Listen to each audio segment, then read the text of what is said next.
¿Cómo están? Soy José Samuel Aguilera Vázquez, soy doctor en Derecho Público y soy uno de los expertos en legislación afromexicana en este país. Además soy paisano de todos ustedes. Estamos aquí porque en este foro se van a entregar los resultados de la deliberación interna que durante 3 semanas han tenido todas y cada una de las comunidades afroveracruzanas que han atendido la convocatoria del 4 de abril de este año. Solamente quiero recordar a ustedes que el 31 de marzo, que nos reunimos en la ciudad de Jalapa, en el Congreso del Estado, allí no solamente se les entregó a todos y cada uno de ustedes una copia del contenido íntegro de la Gaceta Legislativa número 42, donde viene no solamente la exposición de motivos, sino todos y cada uno de los 39 artículos de la ley que nos ocupa. También recordarán ustedes que en aquella ocasión el licenciado Arturo Aguilera le dio lectura completa al contenido de la ley y la fuimos leyendo, fuimos siguiendo su lectura en el recinto legislativo. Adicionalmente, en la Gaceta Oficial del Gobierno del Estado, publicada el 4 de abril, también se les volvió a dar a conocer el resultado, no el resultado, sino el contenido de la ley. Y ustedes, en fecha posterior, la hicieron llegar a los integrantes de todas y cada una de las comunidades que radican en las diversas localidades de esta geografía afro-veracruzana. Esta ley que ustedes ya examinaron y que aquí vienen a este foro para expresar su aprobación o su desaprobación, su acuerdo o su desacuerdo, es una ley que se deriva de la reforma constitucional realizada en el año 2019. Ustedes recordarán que en el mes de agosto de ese año 2019 salió publicada en la Gaceta, en el Diario Oficial de la Federación, la reforma constitucional al artículo 2, ese artículo que desde el año 2001 contiene los derechos de los indígenas. En esta ocasión, con la reforma, se agregó un apartado C al artículo 2 constitucional para reconocerle también derechos a las personas, más bien a las comunidades y a los pueblos afromexicanos. Ese apartado C establece que esta constitución reconoce a los pueblos y comunidades afromexicanas, cualquiera que sea su autodenominación, como parte de la composición pluricultural de esta nación. Y en lo conducente les reconoce los mismos derechos que tienen las comunidades y los pueblos indígenas, con el propósito de garantizar la libre determinación, la inclusión, el desarrollo y la autonomía. Entonces, esta ley afroveracruzana que está promoviendo el Congreso del Estado es en realidad una armonización legislativa que recoge y atiende el contenido de la Carta Magna, nuestra Constitución Política de los Estados Unidos Mexicanos. Esta ley para el desarrollo integral de los pueblos y comunidades afroveracruzanas, promovida por el Congreso del Estado de Veracruz, es una ley muy sencilla, pero muy precisa. Contiene 39 artículos principales y 4 transitorios. Esta ley al inicio nos dice que el objeto, el objetivo, el propósito de la ley es garantizar a todos y cada uno de nosotros estos derechos a la libre determinación, a la autonomía, al desarrollo y a la inclusión social. Eso pretende la ley. Y para ello la ley está organizada justamente en 5 apartados. Además contiene al principio una parte general. En esta parte general, además de explicar qué quiere la ley, vienen las definiciones. Allí, como ustedes habrán leído, viene claramente definido qué es un afroveracruzano, qué es una comunidad, qué es una asamblea.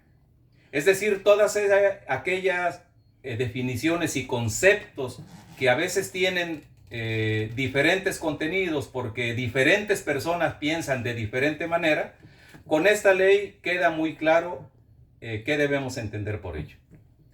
Posteriormente, en un capítulo bastante importante, se refiere a la libre determinación y a la autonomía que tienen las comunidades para decidir sus asuntos internos sin injerencias extrañas o sin injerencias que ellos no solicitan. Tienen allí, la ley concede el derecho de decidir libremente, contiene también el derecho de nombrar representantes sin que tenga que influir las autoridades municipales, las autoridades estatales o las autoridades federales, y el derecho de nombrar personas que los representen ante las instancias municipales, estatales y federales, y la manera en que cada comunidad, conforme a sus usos y costumbres afrodescendientes, se conduce en la vida pública. El siguiente capítulo es muy importante porque habla del desarrollo integral. ¿Qué debemos entender por el desarrollo integral? La misma ley lo dice al principio en sus definiciones, pero me permito recordárselos. El desarrollo integral de una comunidad abarca los aspectos mentales, espirituales, físicos, ambientales y culturales. Es decir, recoge los derechos que son de naturaleza política, social, económica y cultural, porque esos son los derechos previstos y garantizados en la Constitución política. Este apartado o título no solamente se refiere a ellos de manera genérica, porque sería una letra muerta que no tendría aplicación.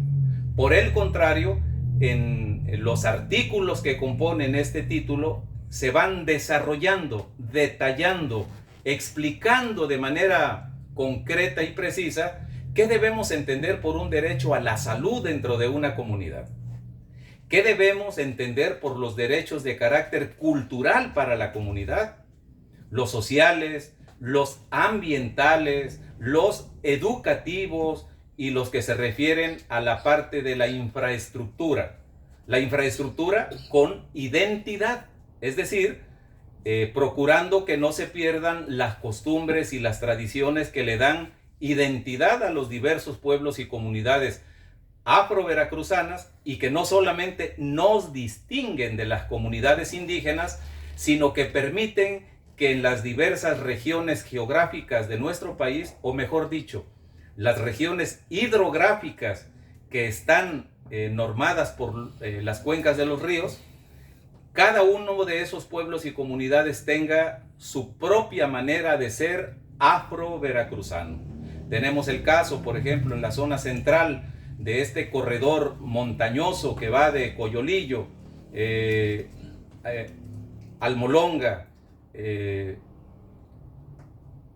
Espinal, Naulinco, en donde las comparsas de disfrazados, negreadas, negradas, etcétera, son un sello distintivo que lo caracteriza. O en el sur de Veracruz, el fandango jarocho, con la música muy particular y la forma de ejecutar esta instrumentación.